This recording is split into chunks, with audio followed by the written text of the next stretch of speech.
Welcome to the Shapers Speaker Series. This series was born from a clear truth. The systems we live under, economic, political, environmental, aren't broken. They're working as designed to concentrate wealth, preserve power, and shut most people out. As members of the Global Shapers community at the World Economic Forum, we've seen the contradictions firsthand. Equity is preached from stages with massive carbon footprints, and justice is used as branding while exploitation carries on behind the scenes. This series is for those ready to go deeper, to question power, reveal hypocrisy, and imagine new possibilities. We begin with Rutger Bregman, author of Utopia for Realists, Humankind, and Moral Ambition, who spent the past decade challenging the myths that keep injustice in place. Welcome. Thanks for having me. I was surprised by the invitation. It's great to be here. I never thought that, the World Economic Forum would invite me again, but I guess you're the rebel group of the forum, the young rebels. So it's great to be here. Thanks. I wanted to start with current events. Zohran Mamdani won the primaries for New York mayor. What do you think? Incredibly exciting. It really feels like the voice of a new generation. And it was also so shocking to see the whole Democratic establishment, circling around Cuomo. All these people who just a couple of years ago said, this guy can never be near power again. And just the extraordinary hypocrisy. As soon as, a democratic socialist Muslim mayor, then they're all like, oh, well, anything is better than that. And look, I do have my political differences here and there. I don't agree with all his proposals, but I think it's an incredibly exciting moment. And it just shows you that people power can beat money power, billionaire power. It is actually possible. Even though he's a socialist and he's winning, the capitalistic system is as strong as ever. Why do you think people, even those who get crushed underneath the weight of the system, continue to be so loyal to the status quo? So look, I'm an old-fashioned European social democrat. I really dislike these American debates about capitalism versus socialism, right? Here we're at the, arguably one of the centers of American capitalism. And I recognize that markets can be incredibly powerful forces, for good actually, if you know how to control them, if you know how to shape them. That's incredibly important. But yeah, we also need, a well-functioning government, we need civil society, it's all of that. In the end, it's a mixed economy, what we need. So I'm always a bit frustrated by those dichotomies. Like you either have to be like a total capitalist or a total socialist. That's really not what history teaches us. So we need everything. Yeah, absolutely. It just depends. So I wouldn't want the government to make my new iPhone. I think that the government is probably not very good at that. I do think that governments can be incredibly good at financing fundamental research. A lot of research that companies here rely on. There's a famous example from the economist Mariana Mazzucato, who wrote the brilliant book The Entrepreneurial State, in which she gives the example of the iPhone actually. And she shows that pretty much everything that makes the iPhone a smartphone instead of a dumb phone, the GPS, the internet, the touch system, you name it, everything that makes it special, it was invented by researchers on the government payroll, which is fine, right? Which is the way the system is supposed to work. And then we need companies like Apple to make beautiful products out of them. Now, it would be nice if they would actually pay their taxes so that we can then fund the next round of innovation, right? Right. And that's the problem we got to talk about. But there's nothing wrong with great companies building beautiful products that we all like. With your Moral Ambition project, you are trying to inspire young professionals to do something meaningful with their lives. Instead of going to McKinsey or management consulting, you want them to go and work either for government or NGO. But it's kind of hard to do in the world that is shaped by the hustle culture, personal branding, and prestige. So how do you want to make ethics and morals feel like a flex? So we're talking about a fairly simple idea here, right? Moral ambition, which is the combination of two things. The ambition of an entrepreneur, the desire to get things done, to make an impact, and the idealism of an activist, right? To actually make this world a much, much better place. I think it's when those two things come together when the real magic starts to happen. And what we see right now, look at many of the best universities in the United States. You know, you go to these Ivy League campuses, you talk to these bright young students. If you talk to them in their first year, they will tell you about maybe their application essay. They will say, look, I want to solve global hunger. I want to tackle climate change. I want to fix tax avoidance and tax evasion by the billionaires. That's my mission in life. But then as the years go by and, you know, McKinsey keeps visiting the campus and Goldman Sachs and big tech, you know. Just bringing them in. Yeah, they are lured in. Right. They're sucked into actually what a friend of mine calls the Bermuda Triangle of talent. So that's consultancy, corporate law, and finance. Right. I would add a big part of big tech to that as well. And at a place like Harvard, it's more than 60% of students who are sucked up by that black hole. I just don't think it makes sense. Right? The allocation of talent is an incredibly important thing in the economy. Like, what are the most talented, most ambitious people doing in our society? The reality right now is that the vast majority of them are, you know, making Excel sheets that they don't give a shit about, or creating PowerPoints that no one will ever want to look at, making their shareholders even richer than they already are. Right. And we face enormous challenges as a species. I mean, climate breakdown, democratic backsliding, the next pandemic may be around the corner. We need the most talented people to be working on the most pressing global issues. It's really as simple as that. You really focus on the privileged audience. Wouldn't it make sense for those who are closest to pain to be closest to power and empowering them to have a positive impact on their communities? Absolutely. So moral ambition is really an ideal for everyone. Throughout history, we've seen people like Rosa Parks in the US, Lech Walesa in Poland. I mean, these were not, you know, Ivy League graduates. Rosa Parks was a seamstress. Lech Walesa was an electrician. Nelson Mandela worked as a security guard in a mine when he was young. I just don't think that people like that need to be lectured by someone like me. I mean, they don't need a kick in the butt. They're already doing the life good is work. a lesson for them. Yeah. I'm just honestly quite angry at people in my own bubble. You know, I've seen people in, you know, around me go down the consultancy finance track, and I'm frankly quite angry at them. Right. They may be watching the news, right, and they may be worried about what's going on right now in this very country. Right. But what are they actually doing about it? You know, are they making a difference, or are they just standing on the sidelines, or are they actually actively making things worse? I don't know if this is factual, but probably half of global shapers are consultants. Yeah.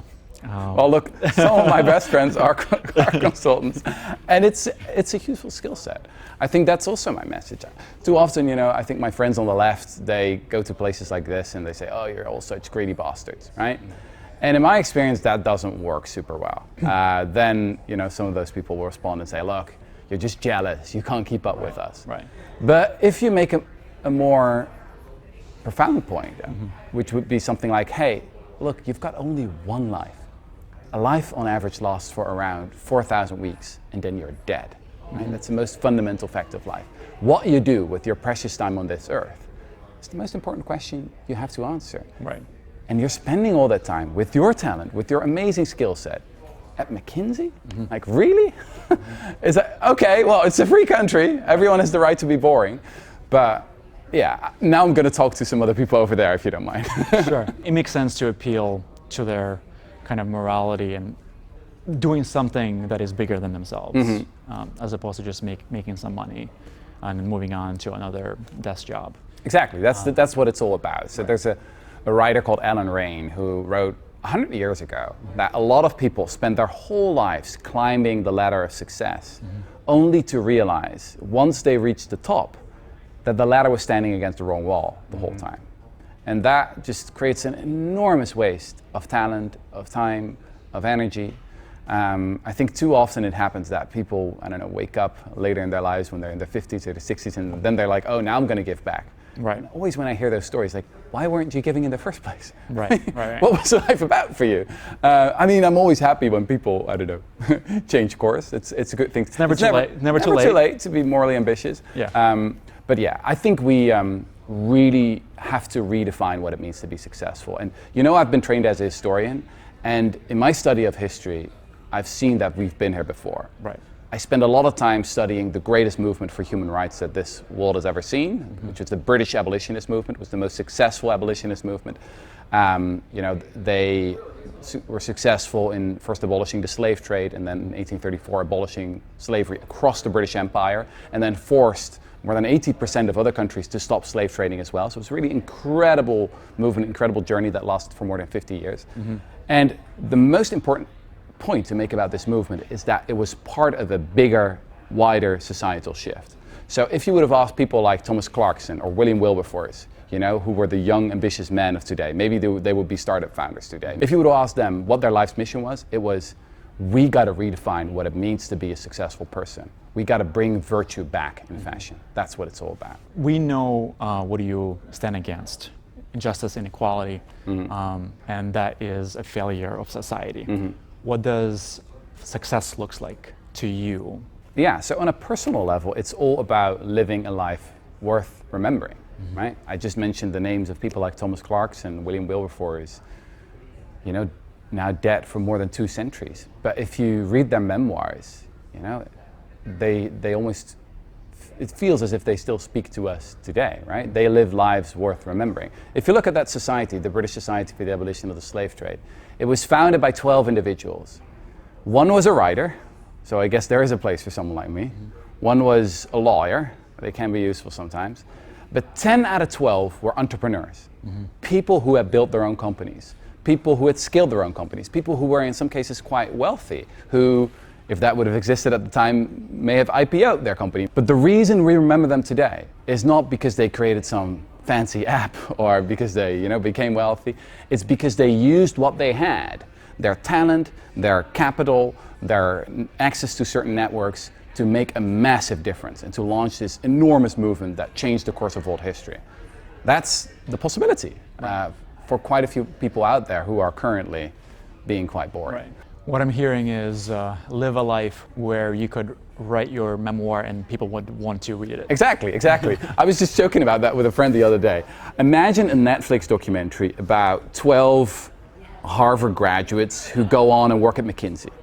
That would be the most boring documentary ever created for Netflix. Right? It would be marketed as a great way to treat your insomnia. Right? You can't get to sleep, and you just watch 5 minutes of that, and then you're like, right? It would work really well. Yeah. Now imagine a documentary that follows 12 people, who just, graduated from university and who are like, we're going to take on the most pressing global issues. You're going to tackle lead poisoning. You're going to tackle factory farming. You're going to fight democratic backsliding across the world.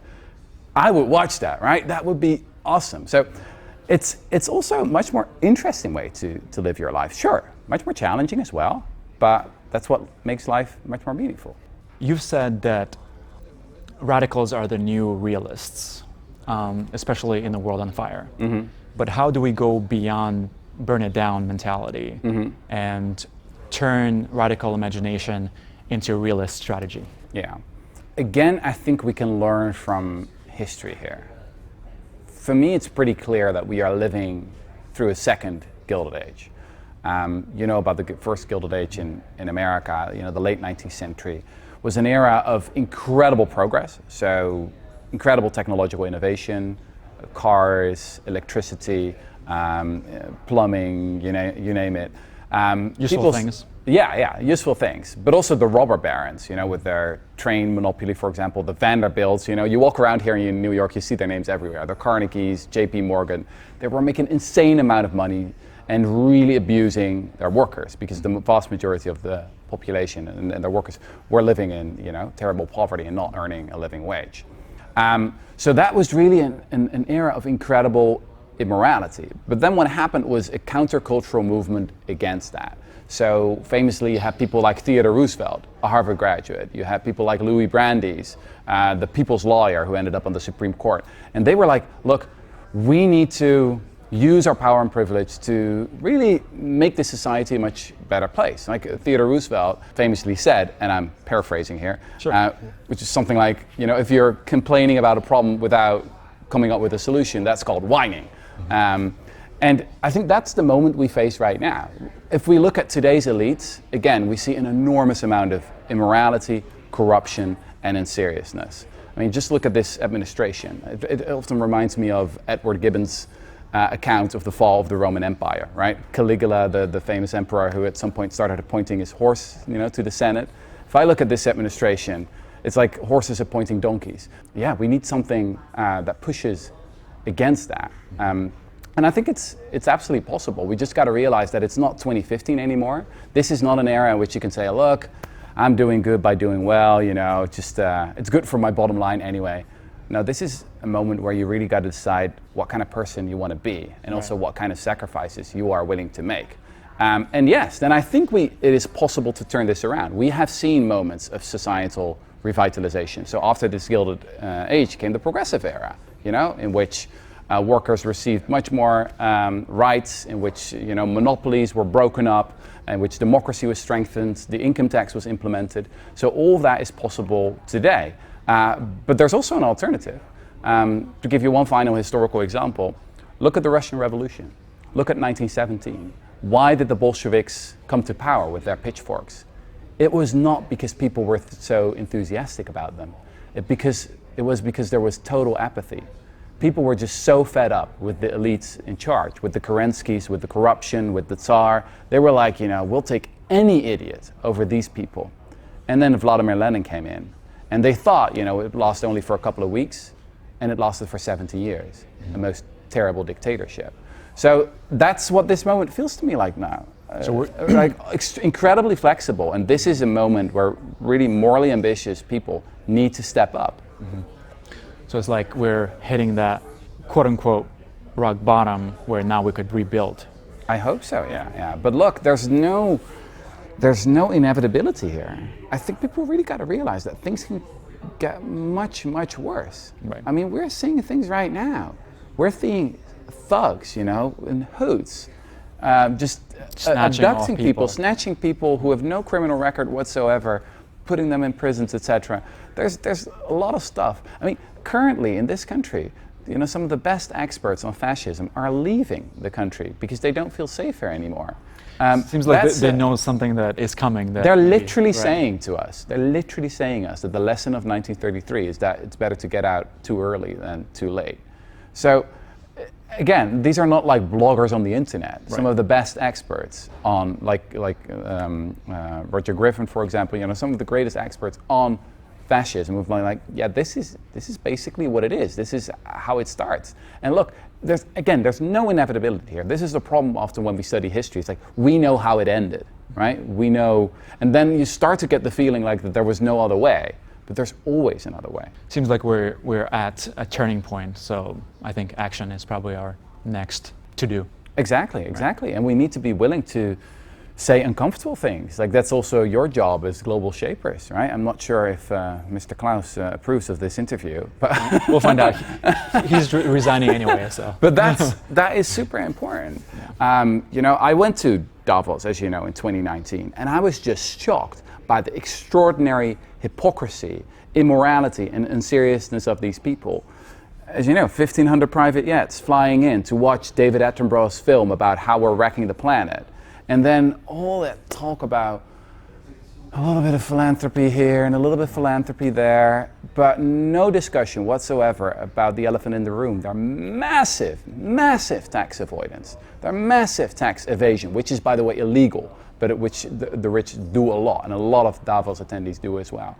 So, yeah, if we're not willing to talk about that, and if you have this one guy who does raise the issue and you never invite him again, I think it says a lot about you, right?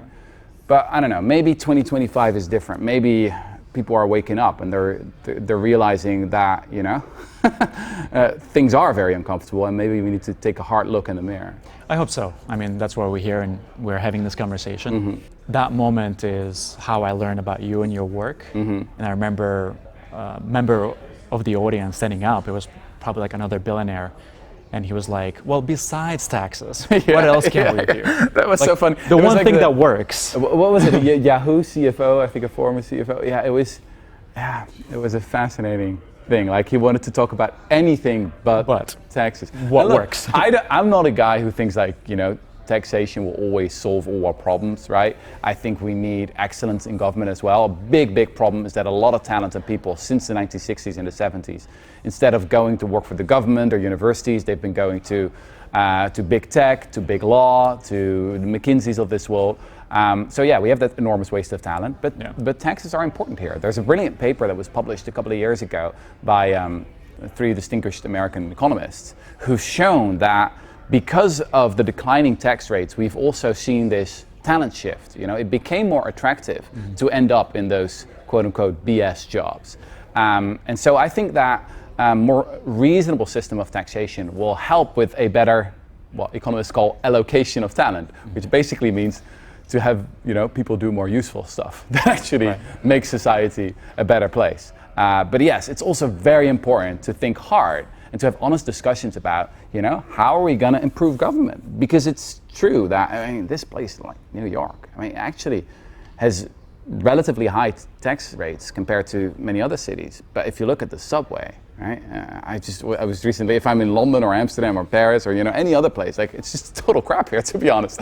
And that has to be fixed. It's quite astonishing to see the richest city in the richest country to have New York subway, which is falling apart. Yeah, exactly. Yeah. And which then creates a culture where people just expect less and less of government, right? And we should expect the best. It should be normal that if you are, you know, super ambitious, super talented, that you want to work for government. You know, that should be at the top of the career ladder, is that you have the privilege to go and work in Washington or at City Hall here in New York, you know, that you have the privilege of serving the public. That should be the culture we're striving for. And there are places where this is much more normal. Go to Finland, right? Go to Singapore, where the best people end up working for government. I think that should be logical. Again, I'm not saying business can't contribute anything. Obviously, I mean, again, it's about a mix of all things. But we really got to make government great again. Exactly. Concur. Do you think that we can use public shaming as a way to push CEOs and leaders in the government to do their job effectively? I mean, you've been outspoken and went viral by criticizing the rich and the powerful. But those moments, they kind of run hot and then fade quickly. But when they do happen, how do we capitalize on that momentum and build a sustained pressure to drive actual change? So I believe in the full motivational toolkit. There's a reason why humans are one of the few animals in the whole animal kingdom with the ability to blush. Right? So shame is a powerful thing. It can motivate us. But there are other important things as well.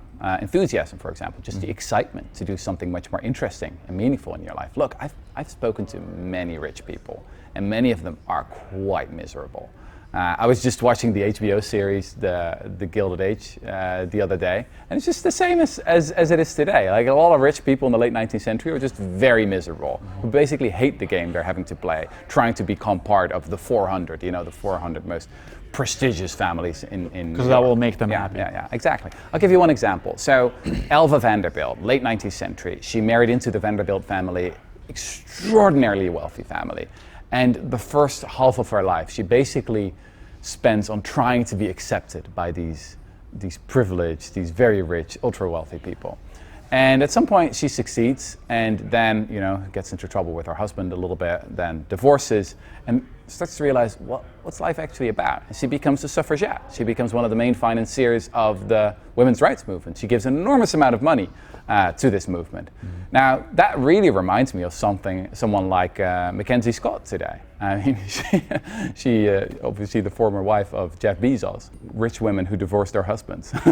we need more of that to make a difference. But yeah, when I was in Davos in 2019, I obviously dunked on all these philanthropists, right? At the same time, as a historian, I know that there are always exceptions. If you think about the great movements, the abolitionists, the women's rights movement, the civil rights movement, how were they financed? Well, not by government, right? They couldn't apply for government subsidies. They were fighting the government. So you always needed brave philanthropists, like Mackenzie Scott, for example. Or if you go back in history, the abolitionist movement in the US was financed by a guy called Garrett Smith. or Gerrit Smit, as we would like to say in the Netherlands. I'm Dutch, as you know. And he was the richest man in New York at the time. He spent a fortune on financing the abolitionists, including the raid on Harper's Ferry. That is also a possibility. Again, moral ambition is about using what you have, your talent, your money, your access to cultural networks, to make a massive difference. It's not just about checking your privilege, it's about using your privilege. Well said. I feel like a lot of people out there have the moral ambition, but it's hard for them to organize. You've mentioned, building coalition in your book. Tell us how one can find their tribe that they can build with. These are actually two things we got to talk about at the same time. One is indeed that change often starts with small groups of really committed people. There's this famous quote from Margaret Mead, the anthropologist, who said that we should never doubt that small groups of thoughtful, committed citizens can change the world. In fact, it's the only thing that ever has. I've always thought that that's a pretty brutal quote. She's basically saying that most people stand on the sidelines, most people are herd animals, most people just do what's expected of them. And it doesn't matter if you're rich or poor, young, old, a professor or whatever, most people just fall in line. But that also means that those small groups of thoughtful, committed people can make a massive difference. And sometimes, they're wealthy, but it doesn't necessarily have to be. If you study, the great civil rights campaigners or the suffragettes, many of them weren't super privileged. So that's one important thing. Now, how do they make a difference? Often by building coalitions. Every great movement throughout history was a coalition of people who often didn't agree with one another on many things. This is really what I'm trying to say to my friends on the left. Stop the purity politics, right? If you only gaze at your own navel, if you only want to work with people who agree with you on A, B, C, D, the whole alphabet of opinions, you're not going to make a difference. And the people who currently suffer, they suffer from inequality or poverty or oppression, they don't care about your moral purity. They don't care about the fact that you are right about this or that. They want you to win. They want you to accumulate political power so you can actually pass legislation and make a difference. And that sometimes, or actually quite often, means biting your tongue, making compromises. Life is full of trade-offs. And I think that is what moral seriousness is about. There are so many people on the sidelines, being pure but not really making a difference, like winning fights in the comment section right. On Instagram. Guilty. I don't. I've been there as well. Spent basically a decade of my career on that. But in the end, it's about the people who actually make a difference, who are in the arena. Again, if we go back to Theodore Roosevelt, the president, he also had this famous quote where he said, "It's not the critic who counts, but it's the man or the woman who's in the arena, with the sweat on his or her face, falling down, standing back up again, trying." And it's so much better to fail while you're trying than to stand on the sidelines and never have tried anything in the first place. I understand that we should sometimes, or a lot of times, put our differences away and find one common mission or goal or desire to change something and then work on that, as opposed to being a purist. That's what I'm hearing. Yeah. And just winning elections right now, maybe especially in this country, is really a moral duty, right? So I am known for having some weird opinions, right? I believe in a 15-hour work week. I believe in universal basic income. I've written a book about abolishing all borders. I don't think that, like the Rutger Bregman platform of ideas, it's probably not a winning strategy. So if you're really morally serious right now, you've got to think about, okay, what are the coalitions we can build right now? I think it means a couple of things. It means economic populism, the victory of Mamdani here in New York really tells you that. The cost of living crisis, that is so relevant to so many people here. And the vast majority of people actually agree that we need higher taxes on the rich, including most Republicans, by the way. So that's got to be at the center of it. But then culturally, I think we got to moderate. I think we saw during the pandemic and also during the Biden administration is that the vast majority of people really disagree with the direction in which the Democrat Party had gone. Basically having no control over the border, whatsoever, and also going too far on some cultural issues. Now, I know that is uncomfortable to talk about, but again, we got to be morally serious here.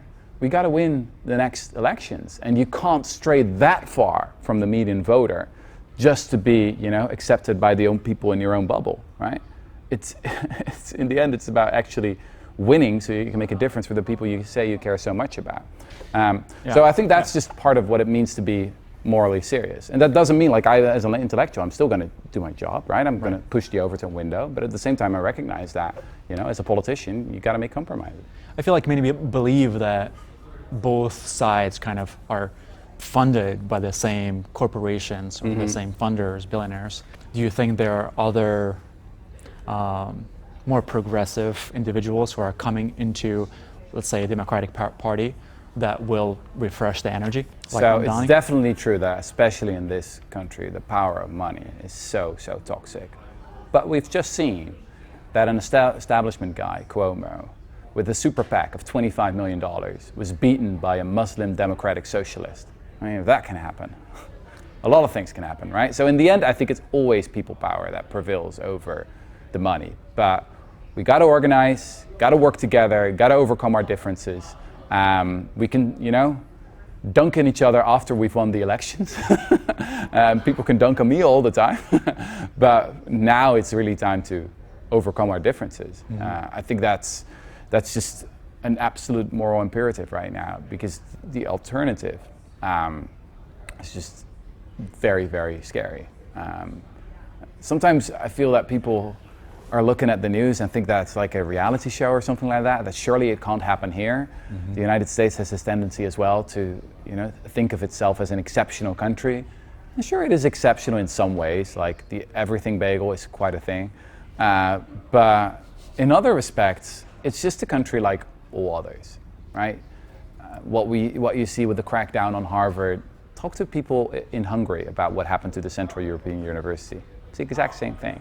What you see with the bullying of law firms and how quickly they folded to this authoritarian regime, talk to people in Poland. They've seen it before. So democratic backsliding, we know what that is. And this country is not immune to the basic laws and rules of history.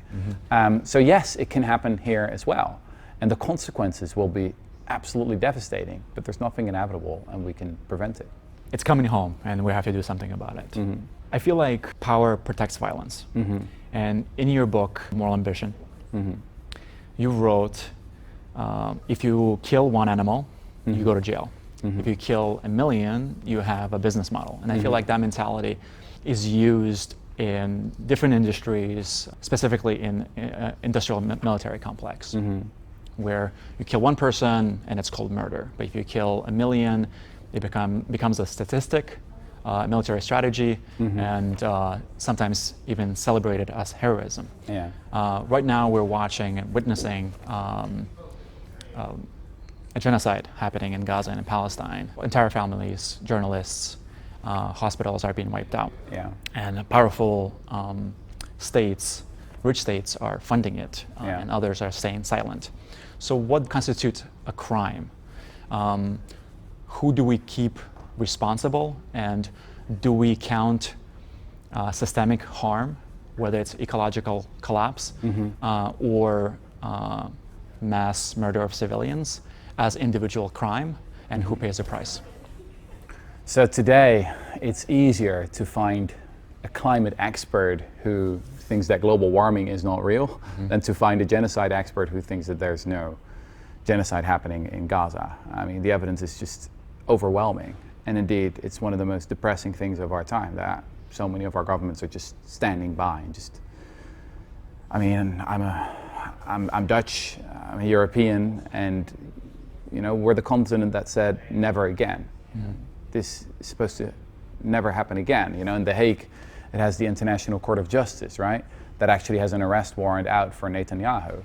And then I look at our own government, an incredible bunch of cowards who are not basically willing to state the truth. At the same time, I'm heartened by what the people are saying about this. Like, we recently had the biggest protests in the 21st century, actually, in The Hague, more than 150,000 people, which is incredible for a small country. And I think that's happening across the globe, that more and more people do have that moral clarity to see and name and state what is happening, and we just got to continue doing that. Like, truth is one of the most important weapons we have against authoritarianism. Investigative journalism, speaking truth to power. I think that is like really one of the most basic necessities of democracy and civilization. So that's also why, apart from, voting whenever you get the chance, paying for good journalism is so incredibly important for independent journalism, which, as you say, which is now, incredibly dangerous in places like that. They're killing journalists on a massive scale. Who's doing great journalism at this point? Well, I recently did an interview with Haaretz, the Israeli publication, very courageously going against the regime, and they keep stating the facts of what is happening, even though it's so uncomfortable. So I appreciate that, but I do at the same time see why so many people feel it's so hopeless. But again, a lot of crimes have already been perpetrated, but things can get much worse unless we stand in the way. And the movement against this regime is growing, I think. It's becoming more successful. It's getting better at putting pressure on governments. But yeah, it's not like we have some happy message here. Resistance lives on, and we have to do our part, big or small. I'm trying to do my share, share whatever I can on social media, but a lot of times I feel like I'm like screaming inside. Yeah. And I feel like whatever I'm doing is not making a difference. Perhaps it's a long journey. Look, I don't want moral ambition to suck up everything. Life is about many things.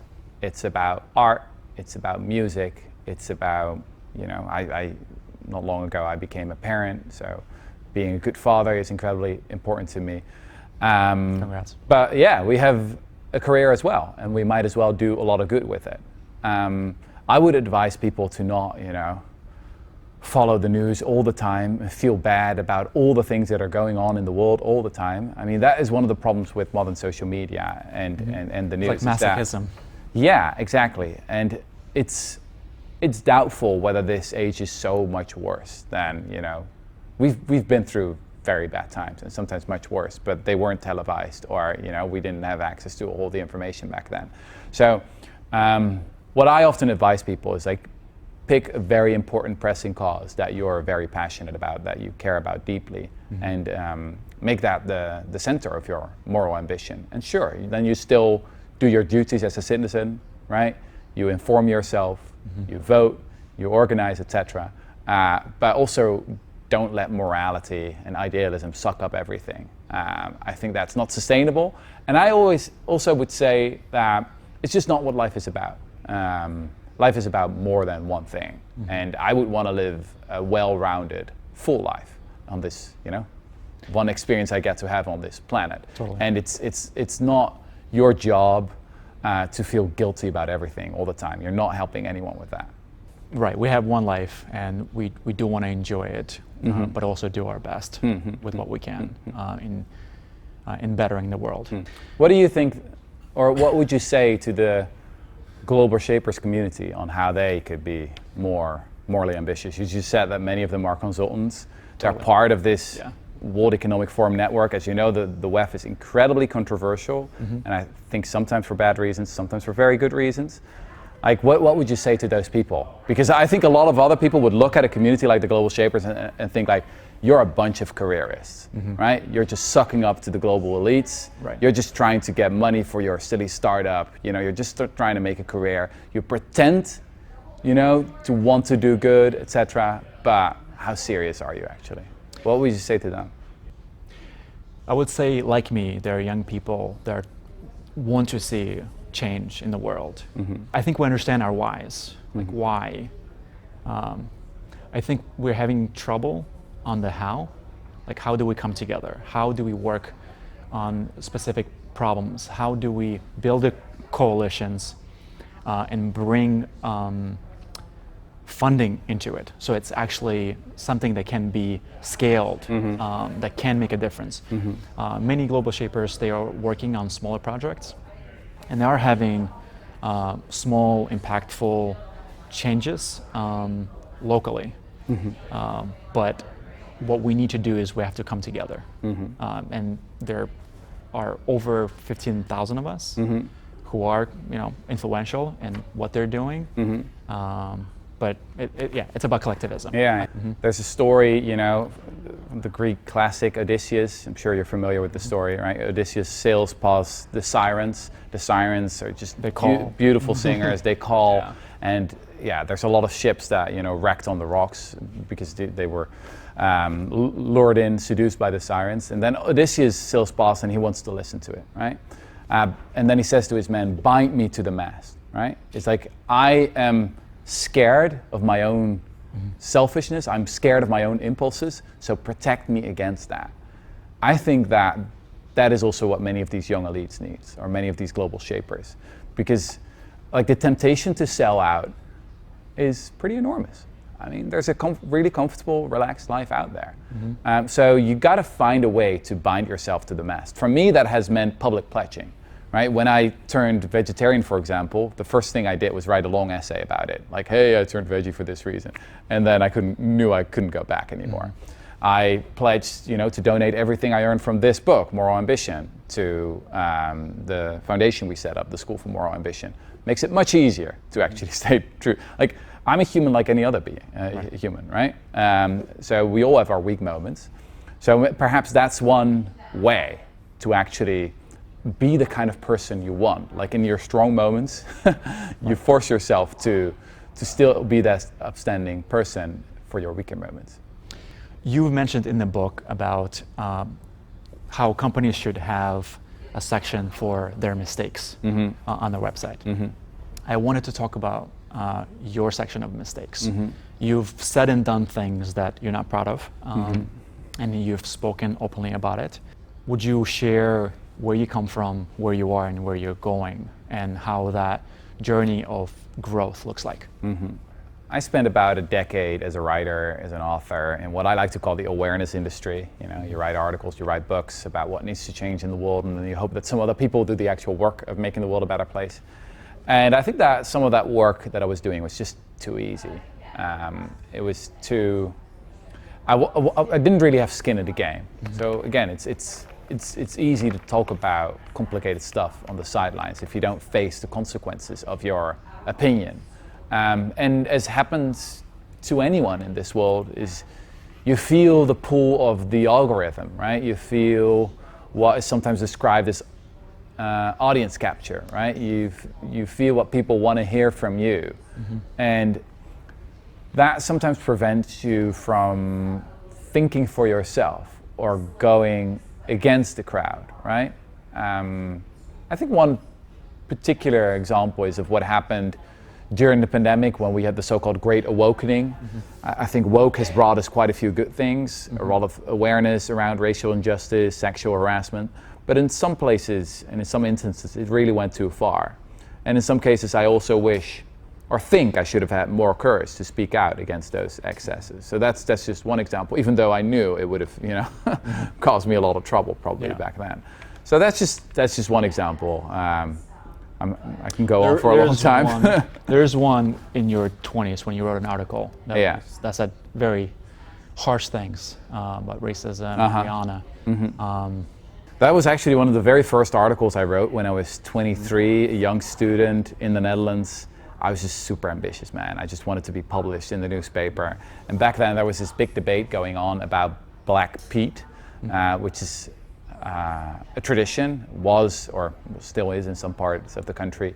It's basically blackface. So in the Netherlands we have our Dutch version of Santa Claus, which is Sinterklaas. He doesn't arrive Christmas, but on the 5th of December in a steamboat with a lot of his, helpers.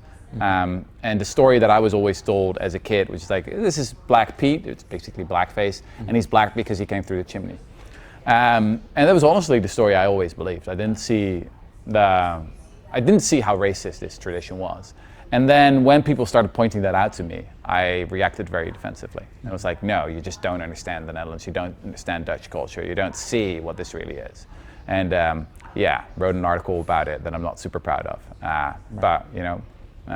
But was happy to apologize for it later.